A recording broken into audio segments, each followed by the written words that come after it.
Hi, I'm Tracey L. Fisher, face of Reentry, and this is Reentry Point of View.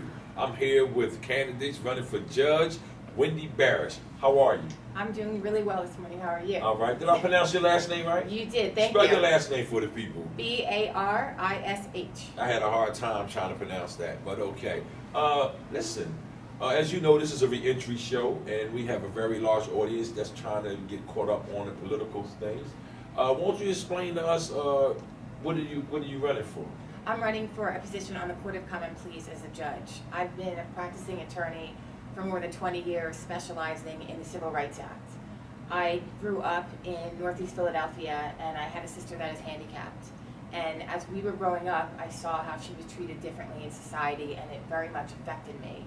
And we were also a recipient of public assistance. My parents were divorced. I have a father that has a record, and we grew up on welfare. And I, as a child, felt judged by other people because of that, and was very interested at a young age in protecting equal rights for people. Wow. So you really understand what it's like, huh? I do. I definitely do. Right. And so what made you want to be a lawyer in the first place? I think my sister. I think when I saw how people would look at her differently and she would be treated differently in school, it really bothered me. And while she and I didn't get along, we were Irish twins, they called us, only 13 months apart. It was okay if I was mean to her, but Right. nobody else could mess else. with my sister. That's right. And I felt like I needed to protect her. And we didn't have any lawyers in my family. I didn't come from that kind of background. And I just think it was teachers in school and social workers that I grew up with help from that made me feel like if I want to protect people's rights, a lawyer is the way to go. Wow. So let me ask you this. Let's say, okay, you get in, you win, Yeah. okay? What's the first order of the business of the day?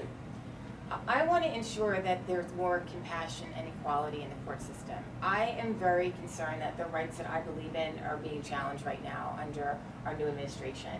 And I don't see a lot of compassion in the court system. I primarily come from practicing in the civil side, not the criminal side. But I've handled civil cases where we're representing people who have been prosecuted criminally. And then there's someone that sues them in a civil suit. And it troubles me that people are not looked at as individuals and the stereotyping that goes on. And I want to put an end to that. I want to uphold that people are individuals and shouldn't be judged by what they look like. And you have to look at them with the hopes of rehabilitation and not just punishment. I understand sometimes there are crimes where they're more severe and they're violent crimes, and that's different. But the majority of crimes that come through this system are not crimes like that. And when you are sentencing someone, you're also sentencing that person's family. And I think you have to realize that you have to look at the person and their circumstances as a whole. Wow. So, how long have you been an attorney? I've been an attorney since 1996. I'm older than I look. Right. So what's the toughest part of that job? The toughest part for me is that in the court system, I think people underestimate me when I come in there. They think, oh, she's a nice person, and she's not extremely loud, and she's not this or she's not that. And I feel like sometimes I'm the underdog. But I kind of like that at the same time because I'm a fighter. And if you cross a line with me, you've crossed a line. And it doesn't matter. I'm going to get from point A to point B no matter how many obstacles you put in my way. Right. And if you want to underestimate me, that's on you. Well, I'm the same way, so I definitely can relate to that. Being the underdog, it's gasoline in your tank. Yes. Because when you come up, you're running on fumes. So you look for somebody to say you can't do something. Exactly. So is that the same way with you? It is. It motivates me. I'm motivated. The civil rights issues are really at the heart of what I believe in. And I have a hard time when I see people challenging that because I don't want to see us to go backwards. Right. I mean, there are places in the city that I wouldn't have been allowed to walk into or you wouldn't have been allowed to walk into several decades ago. Right. And I feel like the issues that are happening right now with people worrying about where you go into the bathroom, why aren't we worried about equal pay? Why aren't we worried about issues that actually matter to Right, people? absolutely. And that's what worries me. So civil rights right now is on the forefront.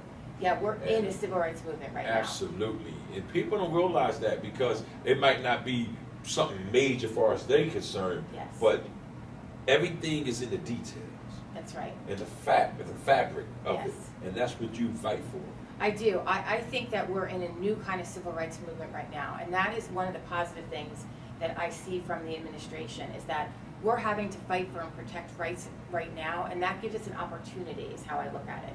It's a time for people to join together to fight for what they believe in and protect the rights that we've already earned.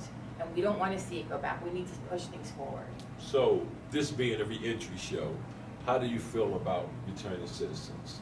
I think that they are a valuable resource in society. I do a lot of work with Career Wardrobe, which is an organization that's been focused on helping women get back to the workforce. They've also added men into their service system now. So in that organization, we work with people who are coming out of the system and coming out of social services that may not have held a job before. And we help build up their confidence in being able to interview and providing them simple things, just like a suit or an outfit to wear to go on an interview. But there's a huge workforce coming out of the prison system that's entirely overlooked. And these are people that need a second chance. In my work that I do professionally, I also work in the Human Resources Department. Oh. And I look at people when they come in and they apply, and we get people that have a record. And the city of Philadelphia has the ban the box legislation. Right. Very familiar with that. Yes, but we need to actually live it and do it. Right. And it's important for employers to do that, and you have to look at the person as a whole. You can't just flag somebody because they have a record, and you shouldn't be doing that. Because what I find as on the employer side is those individuals will be some of the hardest working people you will ever have as an employer. And you are so right, because I fight for returning citizens because I am myself on this one. Right. And I don't worry about my record, because my record is what really like puts me out there, because I was hustling, and I'm not ashamed of my record, because now I fight for those that come home with a record to be accepted back in society. And how do you feel about if an individual is made to pay taxes and live in society, he or she should be given back their full citizen rights?